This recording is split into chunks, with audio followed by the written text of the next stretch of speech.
In the days before telephones, radio, TV, computers, the internet, email, texting and social media, the only way to get news from family members far away was by letter writing. This is the first in a series, sharing very old letters from the past, dating in many cases well over 150 years. The letters are part of a sizable collection belonging to Lydia A. Booth Canfield, whose family resided in the Boston and Concord area. Although Lydia passed in 1933, these letters are a testament to her love of family. This first letter of the series is a letter from Private Alonzo Booth during the American Civil War, to his and Lydia's father, Elam Booth, residing in Concord. Camp near Fort Howard, Monday, November 7, 1864. Pa, I received your letter this morning. I had been looking for it over a week. I received a letter from Hall's folks yesterday.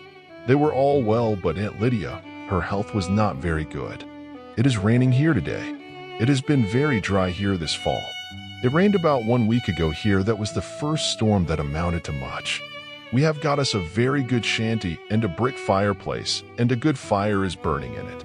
We are cooking beans for dinner. We do not have much to do now.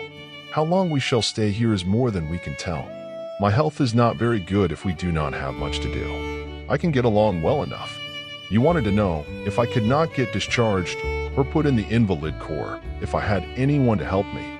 It would require Dr. Davis and some other good substantial men to be sworn before a justice of the peace and some good lawyer to put it together and send it to the Secretary of War in Washington.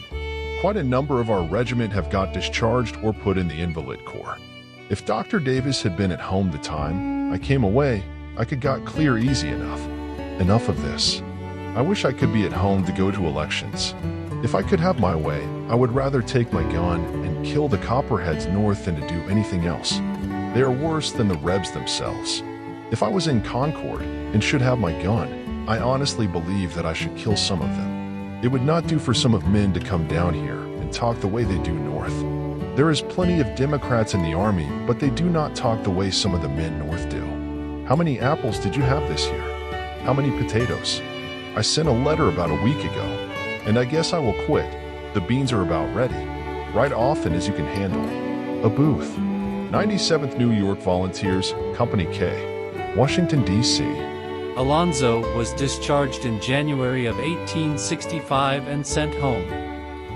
His service record indicates that he was suffering from rheumatism and liver complications.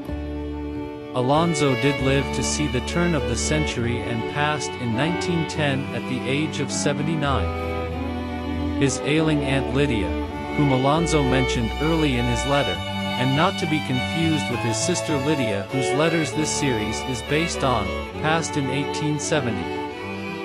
A distant cousin, Alonzo's grandfather's sister's daughter, was the mother to our 20th president, James A. Garfield.